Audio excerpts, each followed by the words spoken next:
semua, senang sekali saya Rini Ayuning Tias dapat menjumpai Anda kembali dalam program kesayangan kita, Dokterku, disiarkan langsung dari studio El Senta TV dan 95,7 FM Fit Radio Semarang. Seperti biasa, selama 1 jam ke depan, kami akan menyajikan informasi seputar kesehatan Anda dengan tema kali ini mengenai adaptasi kebiasaan baru dalam menjaga kesehatan gigi dan mulut. Bagi Anda yang ingin tanya langsung, silakan di 021 2520 666 atau bisa juga kirim pertanyaan Anda ke email kami di dokterkuelsinta@yahoo.co.id. Hari ini kita kehadiran dengan Dr. Gigi Elsa Adisti. Beliau adalah dokter gigi dari Rumah Sakit Royal Taruma. Kita sapa dulu Dr. Gigi Elsa yang sudah hadir di samping saya.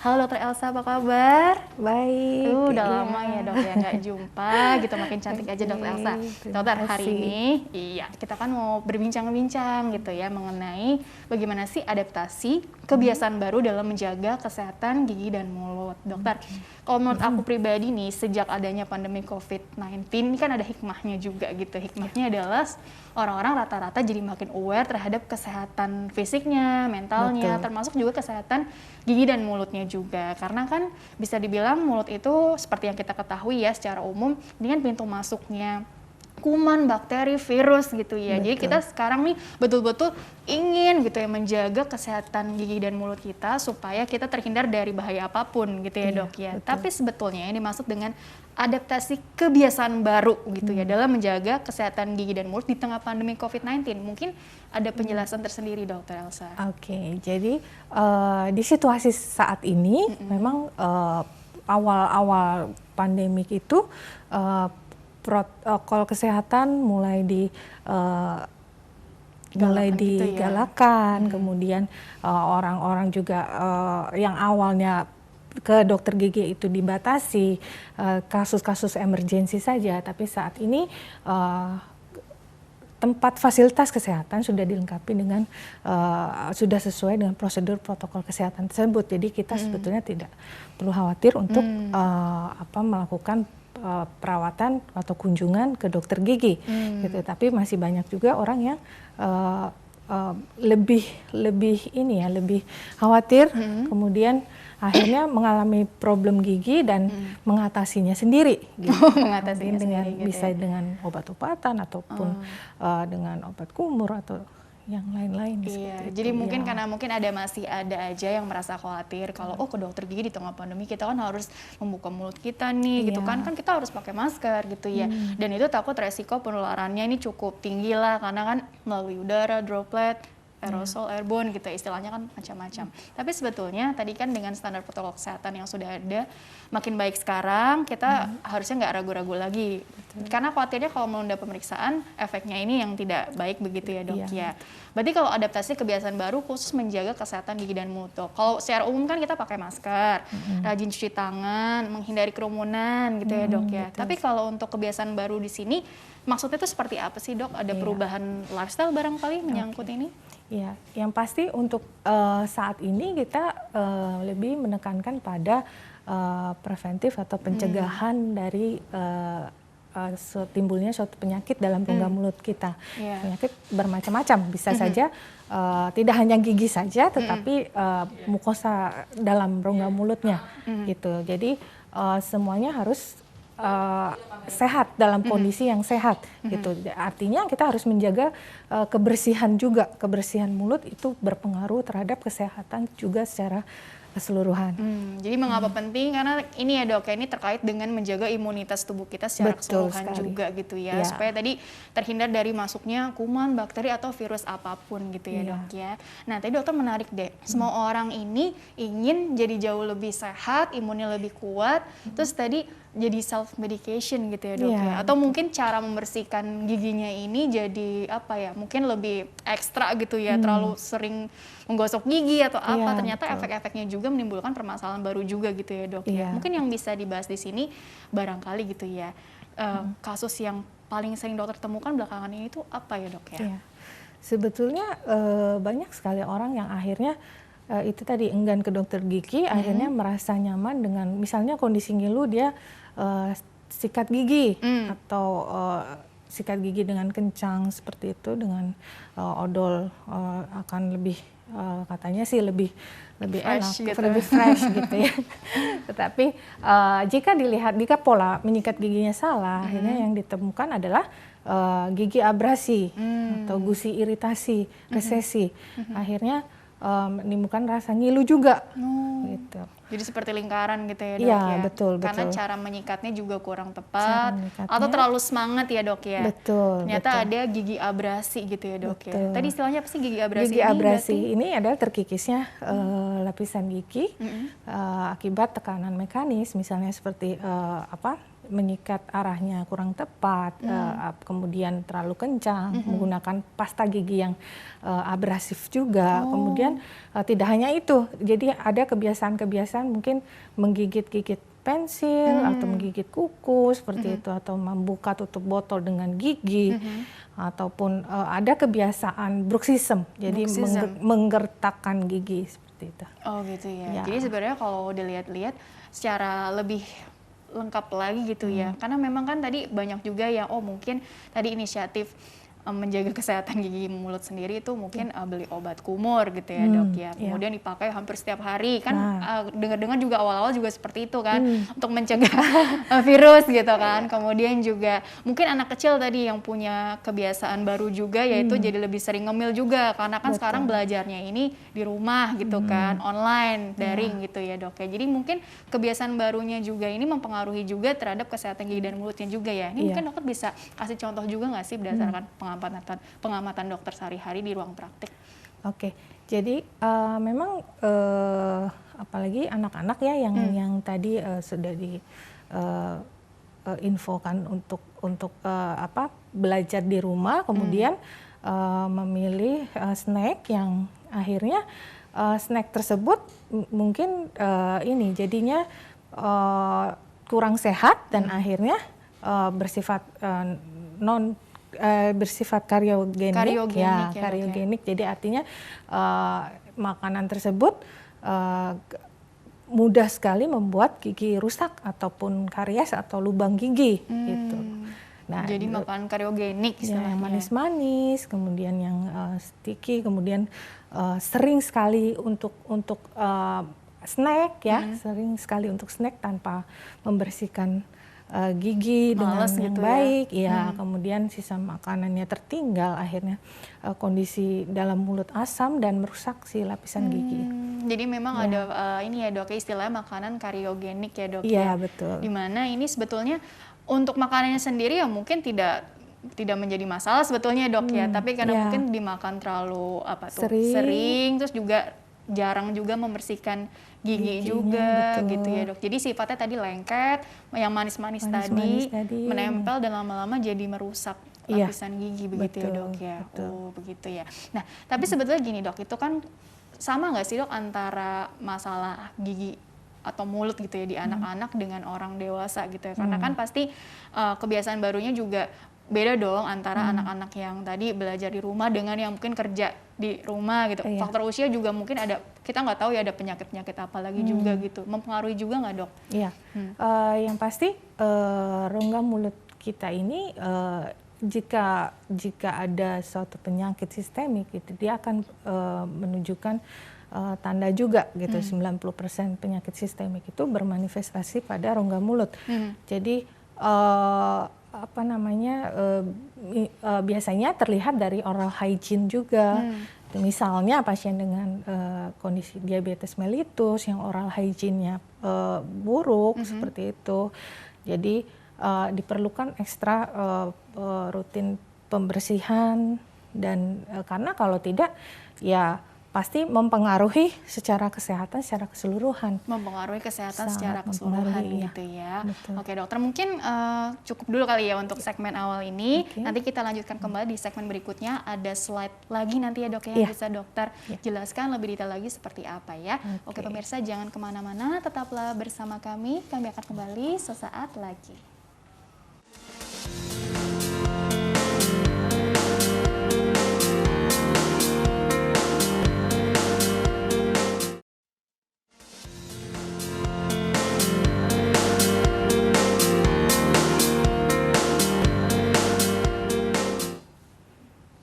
Ya pemirsa, terima kasih Anda masih bersama kami di program Dokterku. Masih bersama dengan Dokter Gigi Elsa Adisti, dokter gigi dari Rumah Sakit Royal Taruma, untuk membahas mengenai adaptasi kebiasaan baru dalam menjaga kesehatan gigi dan mulut. Dan dokter, kita lanjutkan kembali ya. Jadi ini slide-nya coba ditampilkan dulu. Yang pertama ini slide bercerita tentang bagaimana cara mengatasi masalah gigi dan mulut selama pandemi COVID-19. Jadi mungkin apa sih ini kok ada yang do and don'ts-nya dok gitu kan. Jadi apa yang bisa diilustrasikan di sini dokter? Iya. Di sini adalah bagaimana masyarakat itu memang masih takut menghadapi pandemi ini, masih belum yakin untuk datang ke dokter gigi. Padahal kesehatan mulut itu sangat penting sekali. Jadi jika ada masalah dengan mulut, rongga mulut pada giginya, maka segeralah konsultasi, dan jika memerlukan tindakan harus segera untuk datang ke dokter gigi, tapi jangan lupa protokol kesehatan. Iya, kalau dulu di awal-awal pandemi kan memang kalau nggak urgent sekali gitu kan sebaiknya ditunda. Tapi kalau sekarang sepertinya nggak begitu juga ya dok ya. Karena kan tadi kan protokol kesehatannya sudah semakin baik gitu ya. Yang penting dijaga aja 3M atau 5M tuh ya. Oke. Coba slide berikutnya lagi. Jangan menunda pemeriksaan ataupun pengobatan. Iya, hal ini penting ya. Penting sekali karena berhubungan dengan tadi imunitas tubuh dan juga kesehatan dalam rongga mulut itu mempengaruhi kesehatan tubuh secara keseluruhan. Artinya jika ada infeksi di gigi, maka bakteri atau kumannya itu akan terbawa melalui pembuluh darah dan ke organ-organ penting dalam tubuh kita, misalnya jantung, paru-paru, otak, seperti itu. Resikonya seperti Resikonya itu sangat ya. tinggi untuk kita mendapatkan suatu penyakit. Terbawa melalui peredaran darah. Kemudian juga ada saliva dalam rongga mulut. Saliva itu air liur. Nah, yang sebenarnya bersifat antimikrobial dan juga self cleansing kita. Gitu. Jadi perlu diperhatikan kebersihan mulut juga. Iya, jadi makanya infeksinya bukan lokal ya dok, tapi tadi bisa mempengaruhi secara keseluruhan tubuh gitu ya. Betul. Oke, coba slide berikutnya lagi.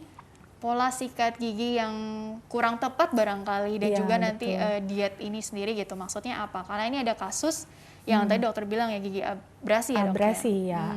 Biasanya abrasi ini dia diawali oleh resesi gusi karena sikat terlalu kencang, akhirnya gusi pun ikut tersikat dan akhirnya lapisan gigi pun terkikis. Nah itu bisa pasien bisa merasakan ngilu seperti itu karena sensitif ya dengan air, dengan rangsangan asam seperti itu. Tapi gusi memangnya bukannya harusnya disikat juga dok? Iya, tapi arahnya harus tepat. Jadi ya tidak boleh sampai kita sikat terlalu kencang atau arahnya salah dan membuat gusi iritasi atau resesi. Ya. Iritasi, resesi gitu. Betul. Kemudian bukan ekonomi aja ya, ini juga resesi. Oke. Karena kan menimbulkan ngilu gitu. Jadi selain itu juga asupan, misalnya konsumsi minuman tertentu yang perlu diperhatikan karena akan menimbulkan erosi juga. Gitu. Sama seperti terkikisnya lapisan gigi karena asam dan akhirnya membuat ngilu. Gitu. Minumnya juga mungkin yang ini ya dok, ini contohnya apa? Soda gitu ya, ada yang tinggi gula gitu ya dok ya, tinggi kalori misalnya. Terus ini ada gambar sikat giginya udah cukup rusak nih, maksudnya apa ini dokter? Perlu diperhatikan juga efektif menyikat giginya itu juga harus diperhatikan alatnya. Sikat giginya harus dalam keadaan kondisi yang baik, yang bisa menjangkau seluruh permukaan gigi dan masih berfungsi secara baik. Artinya bulu sikatnya jika sudah rusak, sudah mekar, itu harus segera diganti.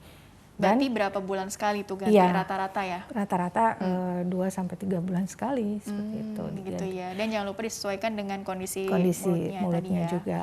Betul. Jadi dan kalau juga satu lagi tidak boleh dipakai secara bersama-sama. Iya jangan dong. Aku mau bayangin sharing sikat gigi gitu.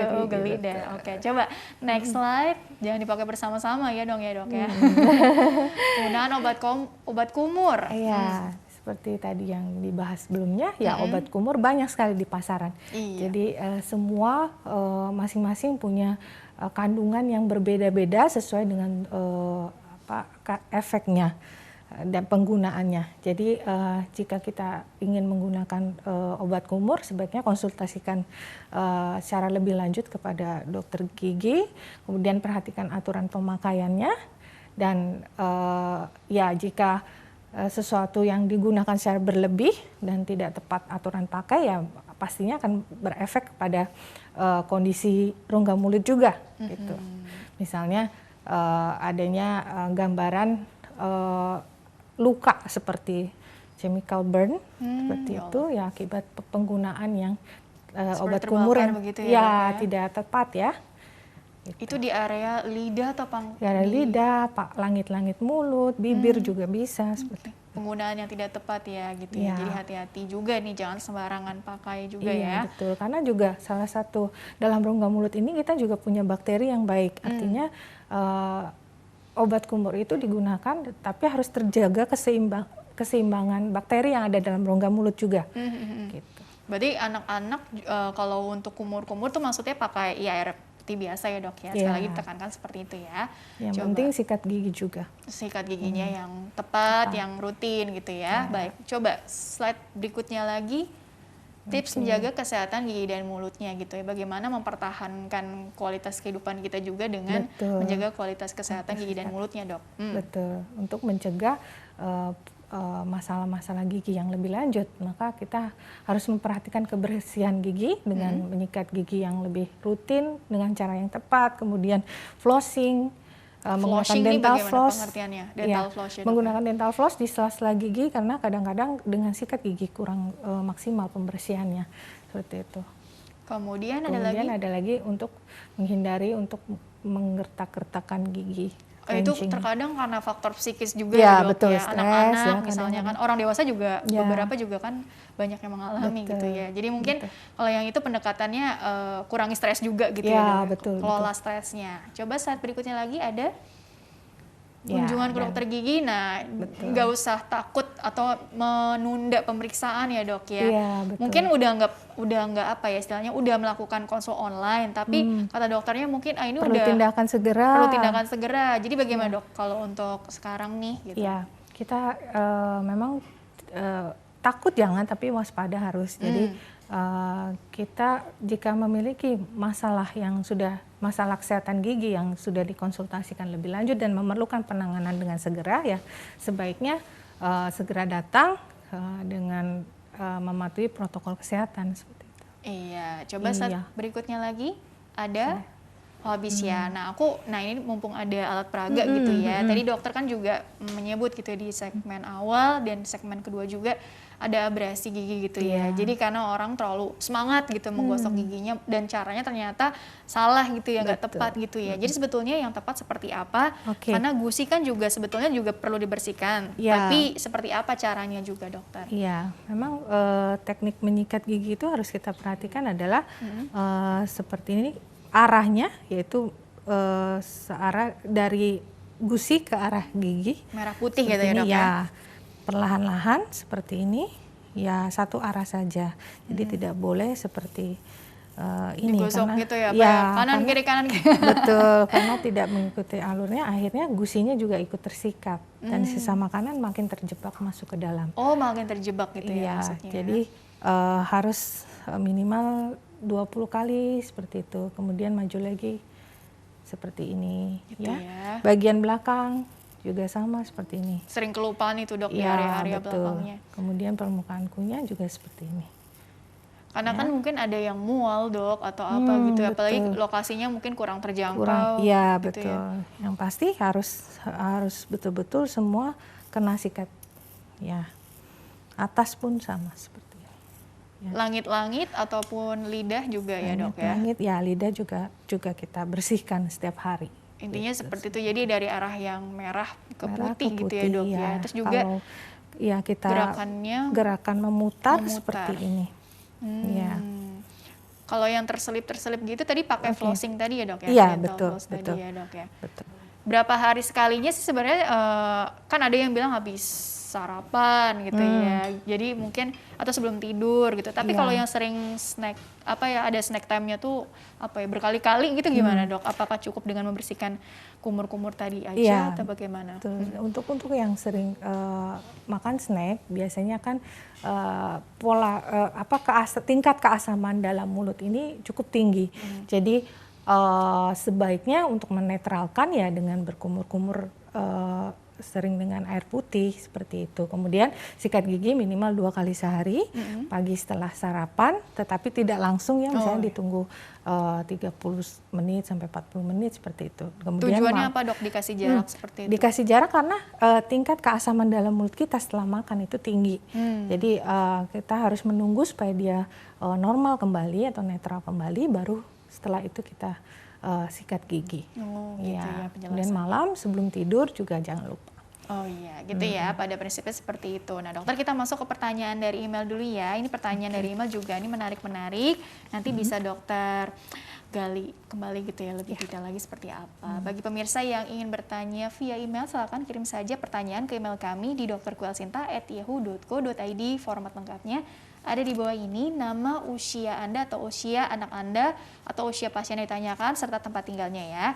Baik, ini pertanyaan pertama ini dari Ibu Uun Unaya atau Mbak Uun Unaya kali ya Dok ya. Usianya masih 27 tahun dari Kampung Kandang, Bekasi. Halo Mbak Uun ya. Dok, saya mau tanya cara membersihkan tuh sisa makanan yang nyelip di pinggir. Ini lokasinya jelas nih, pinggir gigi geraham belakang. Itu gimana ya Dok? Cara mencegahnya juga gimana biar nggak bolong? Terima kasih. Oh, nyelip. Atau kadang nyelipnya di area yang sudah bolong gitu ya Dok ya? Bisa begitu juga kan Dok ya? Betul. Nyelip di pinggir gigi geraham belakang tuh berarti ujung atau ujung, bagaimana? kemungkinan ujungnya. Jadi kita harus cek apakah dia menyelipnya karena ada lubang. Seperti itu. Kalau ada lubang ya memang harus segera ditambal. Tapi kalau menyelip di samping, gitu. Memang kadang-kadang kita perlu sikat gigi yang desainnya adalah yang lebih mudah menjangkau bagian ujung. Misalnya dengan ujung yang kecil, kemudian bulu sikatnya soft, kemudian dengan misalnya di sudut pipi seperti ini jangan dibuka terlalu lebar supaya dapat memasukkan sikat giginya dengan lebih gampang. Oke, disesuaikan juga ya tadi ukuran mulutnya dengan ukuran pasta gigi, sikat giginya gitu ya Dok ya. Oke, jadi memang tadi pemilihan pasta gigi, terus kemudian juga memang nggak boleh terlalu yang kayak takutnya ada resiko infeksi nggak sih Dok kalau dipaksakan? Memang gitu? kalau kita paksakan akhirnya dia terjebak karena gusi dengan gigi itu ada seperti kantong. Kalau kita paksakan dan arahnya kurang tepat, kita sodok begitu, kemudian dia masuk semakin terdorong. Gitu. Terus nanti khawatirnya gimana nih ya, ada yang mungkin mengoreknya dengan pakai tangan atau mungkin pakai tidak higienis. Lidi, iya nggak higienis ya Dok ya. Jadi memang kalau itu harus dipastikan dulu ada lubangnya atau enggak gitu ya Dok ya. Karena memang di area situ juga rawan-rawan berlubang juga ya Dok ya. Oke, gimana cara mencegahnya juga biar nggak bolong ya, berarti ke dokter gigi dong Dok. Iya betul. Solusinya gitu ya. Ada cara lain nggak sih Dok? Nggak ada ya Dok ya? Ya medical check up ya. Kita harus cek dulu karena yang bisa lihat lubang yang mungkin tersembunyi seperti itu. Lubang yang tersembunyi artinya sulit kalau kita melihat sendiri di cermin gitu ya. Oke, jadi memang perlu bantuan dokter gigi dong tentunya gitu ya. Jadi jangan ditunda-tunda lagi ya, karena kalau dibiarkan khawatirnya malah jadi lubang betulan semakin dalam gitu ya Dok ya. Oke, pertanyaan berikutnya lagi dari Bapak Jores, 54 tahun, dari Pondok Melati, Bekasi. Ini dua-duanya dari Bekasi semua ya. Dok, kenapa ya gigi saya sekarang ini gampang sekali goyang? Usia 54. Apa penyebabnya usia dan bagaimana supaya tidak copot? Atau mungkin penyebabnya yang lain ya Dok ya? Mengingat usia kan mungkin kalau 40-an ke atas ada barangkali ada penyakit penyerta atau enggak gitu ya, yang mempengaruhi ke kok giginya jadi kondisi betul sekali. Bagaimana Dok? Jadi kita harus cek ya apakah kita memiliki penyakit sistemik, misalnya diabetes, apakah terkontrol atau tidak, seperti itu. Kadang biasanya di situ gigi goyang mungkin ada kerusakan tulang seperti itu, atau akibat juga karena oral hygiene-nya buruk, kemudian ada karang gigi yang pembersihan kurang maksimal, akhirnya merusak si jaringan pendukung gigi, sehingga gigi itu semakin goyang, seperti itu. Jadi merusak jaringan giginya Iya, gitu ya, jaringan Dok, ya? pendukung gigi atau pengikat giginya. Oke, jadi kurang lebih seperti itu. Tapi memang harus dipastikan dulu ke Bapak Joresnya gitu ya. Sebenarnya ada masalah penyakit sistemik lainnya atau enggak gitu ya, Dok ya. Terus kemudian juga tadi selain faktor usia, faktor kebiasaan-kebiasaan lainnya juga gimana, evaluasi lagi lebih detail lagi ya, Dok ya. Dok, ini kan karena masih di tengah pandemi ini, tadi kan untuk mengurangi keraguan lah ya gitu kan. Barangkali memang kan bisa konsul online, tapi kan memang konsul online nggak semuanya istilahnya kalau memang sudah waktunya periksa ke dokter gigi untuk dilihat langsung kan itu yang lebih baik tentunya ya, Dok ya. Tapi sebetulnya gini, untuk mengurangi rasa keraguan itu sendiri, dokter ada tips juga nggak sih, Dok, gitu kan? Barangkali kan tadi kan kita eranya era pencegahan gitu ya, preventif. Jadi kurang lebih seperti apa sih selain menjaga kebersihan gigi dan mulutnya, pemilihan pola makannya atau mungkin kebiasaan baru yang perlu ditingkatkan lagi juga seperti apa supaya kita juga kalaupun memang ada masalah tuh nggak makin buruk gitu, Dok. Oke, ya tadi selain preventif tadi, misalkan kita harus datang ke dokter gigi, memang dokter gigi pasti sudah menetapkan standar ya, jadi menggunakan APD level 1 ya, kemudian level 2, level 3 seperti itu. Sudah ada alat perlindungannya, kemudian masker, double face shield, kemudian Google seperti itu. Jadi ruangan juga udah ruangan juga sudah di steril. Alat-alat juga gitu, kemudian pasien dibatasi seperti itu. Oke, jadi memang istilahnya tadi saling menjaga gitu ya, Iya, mengutamakan betul. patient safety dan juga kenyamanan pasien juga Betul. gitu ya. Oke, coba disapa dulu sebentar ya. Halo. Selamat pagi, Mbak. Iya, dengan Ibu siapa di mana? Ibu Lia di Rempoa. Iya, silakan Bu. Usia berapa juga Bu Lia? 68. Iya. Langsung saja Bu, boleh pertanyaannya? Dok, saya mau nanya nih, Dok. Iya. Oke, selama pandemi ini, gigi saya cepat pada putus-putus, tapi putusnya nggak langsung ke akar, ketinggalan akarnya. Itu karena apa ya, Dok ya? Oke. Dokter Tadi yang saya ditanyakan pakai juga? odol Sensodyne Rapid, terus sekarang saya ganti dengan odol anti berlubang dari Pepsodent. Habis kesel saya kok kenapa malah putus-putus gitu. Oke. Oke. Dokter ada yang tanyakan dulu kepada Bu Lianya? Ibu usia berapa tadi? 68. 68. Gigi putus-putus gitu, Gigi Dok? putus ya? Maksudnya Iya, apa? Gigi patah putus-putus? sendiri, tahu-tahu, Patah. tapi akarnya nggak ngikut, cuman putus aja gitu lagi makan, kok ini ada apa ya gitu. Ternyata gigi saya yang ada ketinggalan. Oke, iya. Oke. Terus Iya. tadi pasta giginya juga udah dipilih Sudah yang untuk anti berlubang Ini tadi ya, berlubang sebelumnya ya. gigi Ya, yang setelah sensitif itu gitu ya. Oke. Ya. Oke. Iya. Baik. Mungkin ada yang tanyakan dulu lagi atau bisa langsung tanggapan? Mumpung itu masih sama terhubung? putus dan suka tato pada berlubang-lubang gitu. Oke. Oke, Ya, itu aja. boleh langsung tanggapan ya, Dok, Ya, terima silakan. kasih. Iya. Terima kasih Bu Lia ya dari Rempoa, silakan. Iya. Jadi untuk kasus Ibu Ria tadi perlu dicek kembali apakah putusnya itu karena karies ataukah memang di leher giginya itu sudah menipis atau istilahnya abrasi seperti itu. Jadi kita harus pastikan apakah awalnya ada sisa makanan nyelip akhirnya membuat di celah-celah itu lubang, membesar di bawah kemudian akhirnya patah sendiri seperti itu. Nah, itu harus segera perlu penanganan. Nah, satu hal lagi odol atau pasta gigi yang khusus anti lubang seperti itu bukan satu-satunya jaminan bahwa gigi kita tidak akan berlubang gitu. Jadi memang harus diperhatikan lagi untuk pola menyikat giginya, kemudian rajin check up ke dokter gigi untuk mengecek apakah ada lubang yang tersembunyi, harus segera ditangani. Lubang yang seperti tersembunyi itu. gitu ya. Atau cikal bakal lubang gitu, Dok. Iya, Cikal- betul Kan sekali ya. katanya apa white spot lah apa White gitu. spot, betul, tanda-tanda Hitam-hitam gitu, Dok. ya awalnya seperti perubahan dari warna lapisan giginya akan terdeteksi, kemudian ada warna-warna coklat, kemudian hitam atau bayangan abu-abu seperti itu. Nah, itu harus segera tangani gitu. Oh iya, kurang lebih seperti itu ya. Memang idealnya dilakukan pemeriksaan langsung ya dok. Iya. Kalau untuk pemilihan pasta gigi kan kita bingung ya dok, kadang ya dok ya. Ini ada yang untuk kulit, memang sesuai kebutuhan sih. Tapi yang terbaik itu seperti apa? Ada yang bilang cari yang mengandung fluoride gitu ya. Atau mungkin ya tadi khusus gigi sensitif lah, atau mungkin mencegah gigi berlubang, untuk macam-macam kan. Kalau kita lihat di pasaran itu ada tips tersendiri nggak sih dok? Apalagi mungkin mengingat kita kan background masing-masing orang kan beda-beda gitu ya. Mungkin anak-anak seperti apa, orang dewasa bagaimana.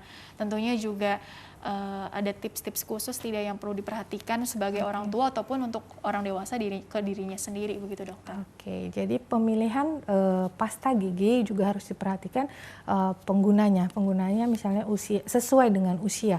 Jadi anak-anak ya menggunakan odol atau pasta gigi yang khusus untuk anak-anak karena kandungannya berbeda. Juga dikit iya, ya, dok, ya? Betul. Ukuran pemakaiannya juga tidak boleh terlalu berlebihan. Kemudian diperhatikan lagi apakah pasta tersebut tujuannya untuk apa? Untuk apakah abrasif misalnya atau malah dapat akhirnya membuat gigi putih tetapi sensitif. Gitu. Kita mana tahu ya kalau ternyata abrasi. Ya, betul. Mungkin yang pakai yang whitening ya, gitu. Kalau tujuan khususnya mungkin untuk whitening ya pemakaiannya tidak boleh jangka panjang seperti itu. Jadi ada jangka waktu penggunaan juga gitu. Jadi memang tergantung dari kebutuhan masing-masing, dan kalau memang sudah ada riwayat seperti abrasi ataupun penyakit-penyakit lainnya, tentunya ya jangan cari kandungan yang bisa makin memperburuk kondisinya gitu ya.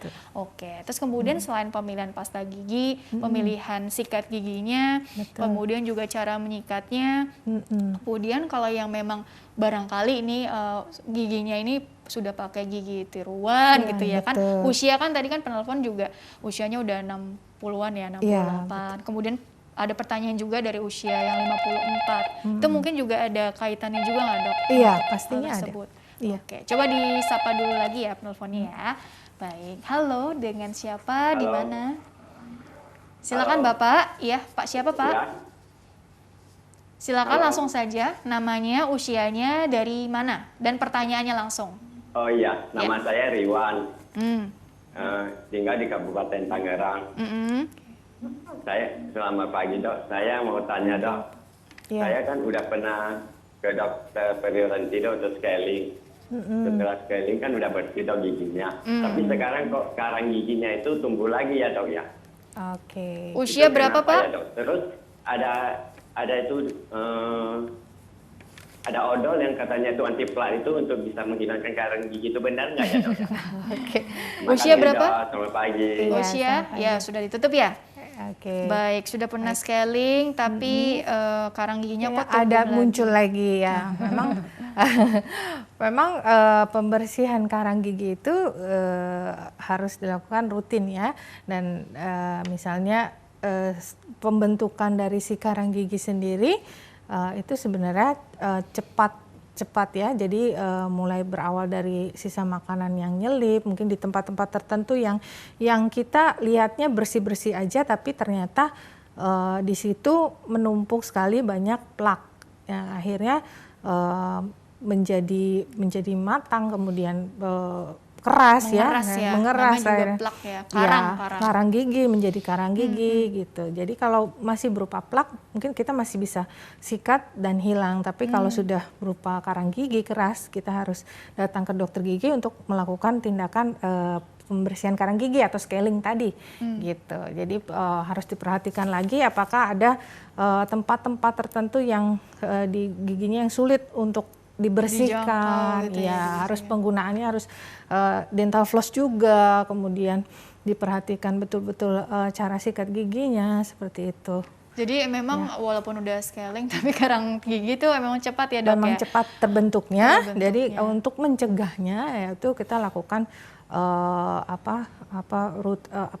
pembersihannya dengan di tempat-tempat yang lebih teliti lagi gitu. Iya, tapi memang kalau scaling tuh dianjurkan kan setahun sekali, apa 6 bulan sekali, atau memang tergantung juga. Kalau ada orang yang bertahun-tahun nggak ke dokter gigi tapi nggak ada karangnya, itu hebat juga gitu ya. Jadi memang tergantung dari bakat-bakatan juga atau enggak sih dok kalau untuk karang tuh? Jadi ya semua mempengaruhi ya. Jadi ada yang gampang sekali, mungkin juga pengaruh juga di air liurnya. Misalnya yang tadi karena fungsinya self cleansing ya. Jadi dia air liurnya encer atau kental seperti itu, gampang sekali kondisinya, misalnya tingkat keasaman ya bagaimana, kemudian bakteri dalam mulut bagaimana, kondisi sistemiknya juga. Seperti yang saya bilang, jika ada satu penyakit tertentu memang karang gigi itu mudah sekali muncul gitu. Jadi perlu diatasi juga. Oke. Mengenai yang juga tadi odol anti plak, nah mungkin ditahan dulu sebentar ya Dok. Kita jeda dulu, nanti mungkin sekalian di segmen terakhir aja kali ya. Oke, pemirsa jangan kemana-mana, tetaplah bersama kami akan kembali sesaat lagi.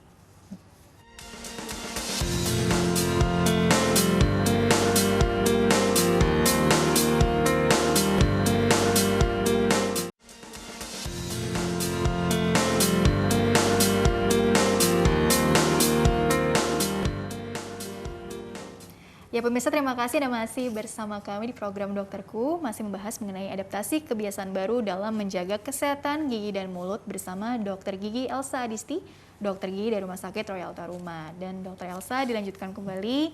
Jadi tadi ini menyambung pertanyaan dari Pak Riwan yang belum terjawab ya, mengenai odol anti plak gitu ya Dok. Ya, tadi dokter bilang kan ya kita memang nggak bisa mengandalkan 100% gitu dengan odol itu aja gitu. Tapi sebenarnya odol anti plak ini tadi bener nggak sih bisa mencegah yang namanya karang gigi gitu ya? Karena kok udah rajin scaling kok ada lagi.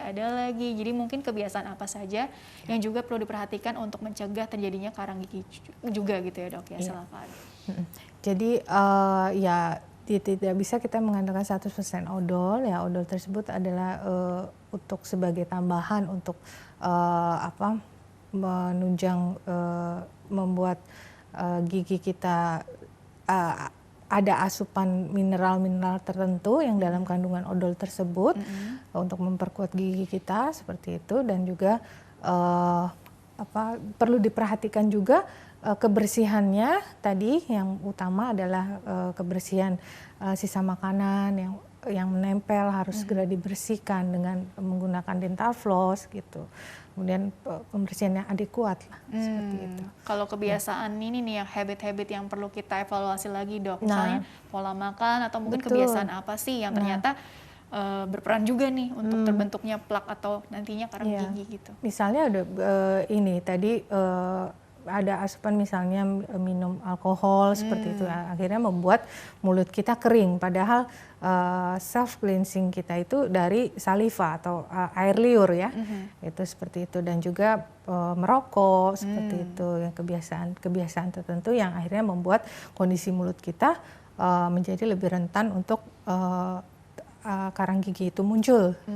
Kalau apa yang kita minum itu Dok, apa yang kita makan tadi kan udah terlalu sering ya dibahas ya. Apa yang kita minum tadi selain mungkin soda atau alkohol, ngeteh gitu atau ngopi gitu ya, atau mungkin kurang air putih gitu ya. Itu bagaimana Dok efeknya untuk mungkin produksi salivanya dan juga efeknya plak betul tadi. Di produksi saliva, jadi saliva kita menjadi sedikit kering ya, kemudian produksinya nggak banyak, kemudian viskosnya kekentalannya itu lebih kental seperti itu. Jadi akhirnya kita harus mengakalinya dengan minum banyak air putih, makan buah-buahan yang merangsang produksi air liur. Oh iya sih, air putih, makan banyak buah yang mengandung produksi salivanya itu sendiri gitu ya. Jadi kalau terlalu kering juga tanda-tanda nggak oke juga gitu ya Dok ya.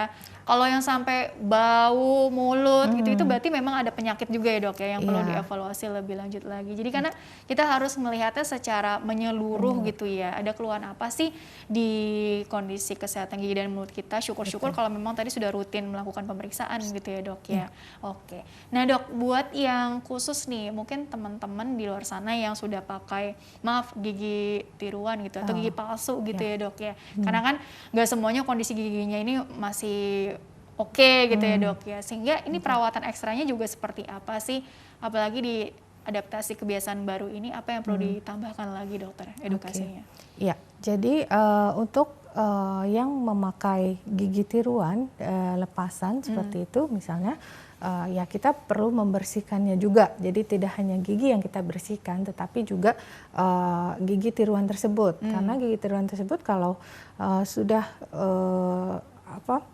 kotor, kemudian menjadi sarang sumber dari bakteri, menempel juga ya dok. Menempel juga di situ. Jadi ya kita membersihkan dengan disikat, kemudian dibersihkan di air mengalir, kemudian dikeringkan, penyimpanannya juga harus baik karena kalau tidak nanti juga berjamur, akhirnya membuat masalah dalam mulut kita seperti itu. Media penyimpanannya berarti yang aku taunya kan direndam gitu ya dok ya di air, tapi itu juga perlu diganti berapa jam sekali? Yang penting harus higienis, kemudian saat kita menggunakannya kembali itu harus juga bersih.